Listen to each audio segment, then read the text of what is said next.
We're joined by Congressman Jack Kingston, a Republican of Georgia. Congressman, what went on here? Were McConnell and Boehner not on the same page?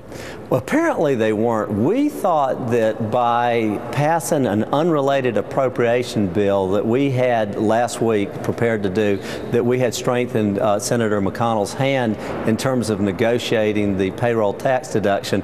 That wasn't the case. 89 senators elected to do a 2-month. They wanted to punt rather than finish up the program for an entire year, which, by the way, that is the president's position. Let's do it for a year. That's what the president said repeatedly throughout the fall, as did most of the Democrat leadership in the Senate. And so when 89 senators voted to just take the 2-month, let's get out of town and live to fight another day route, we were pretty disappointed in it because we believe the American workers deserve a 1-year solution to this. This is too important to the economy and to the American families. But here's the part that confuses me. Initially, when the debate first began, the position of the Republicans seemed to be that there should not be an extension of the payroll tax cut at all. And now somehow we've moved to a position where the Republicans are saying, not only do we want it extended, it's not being extended long enough in the scenario that's been proposed.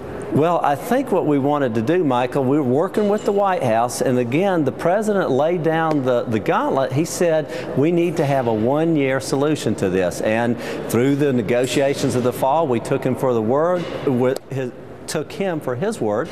We put in other issues, some of the reforms on unemployment insurance. We put in the Medicare so-called doc fix, and we put in the Keystone pipeline and that one of the rules, EPA rules on boiler regulation that we thought was onerous. We had it removed. Now we are willing to compromise on those things, but we felt like the line in the sand was a 1-year fix. And you know, I guess there has been an evolution in terms of where we are and where the Democrats are, and it might seem like we've reversed positions. I know a lot of the House Democrats last week who voted against the 1-year bill were saying that they felt it would be better than a 2-month solution, but now they're going to have to vote for the 2-month solution if they feel like that's the president and their party's position. But you know, this isn't a huge deal, Michael. I mean, I've been in Congress for 19 years. We go to conference committees routinely. We've done that for over 200 years. When the Senate and the House disagree, we've got 11 days. I've seen bigger issues resolved in a lot shorter periods of time, and all we're saying is, you know what, we don't like what you did on your way out of town. Let's go to a conference committee, iron out our differences, and come up with something better for the American worker and the American job creators. Are you prepared to let it expire?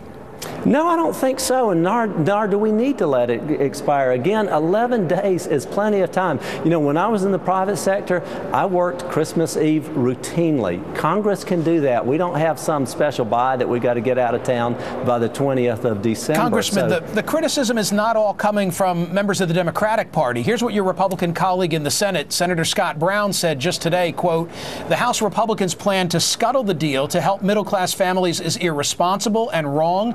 The refusal to compromise now threatens to increase taxes on hardworking Americans and stop unemployment benefits for those out of work.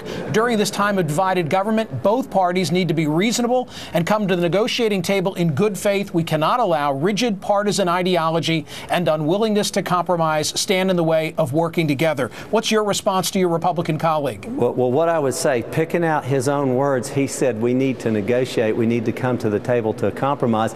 That's the only thing we're asking. We're saying you guys want a 2-month deal. That's not in the interest of the American recovery.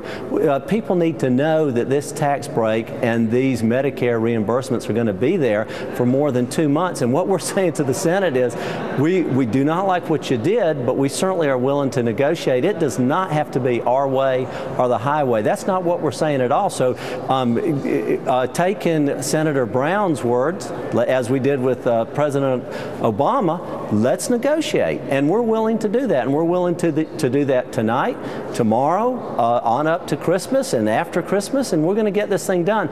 I want it done. John Boehner wants it done. The House Republicans want it done. But we do not think that the American workers should accept a 2-month extension on something so key to this. You know, Gene Sperling, who is an economic advisor to the president, said November 30th, this could create 600,000 to 1 million jobs. That is within our grasp. So let's do it. You can't create those kind of jobs with a 2-month extension. We need to have a 1-year agreement. Congressman, we'll see what happens next. Thank you for joining us. Thanks, Michael. Ron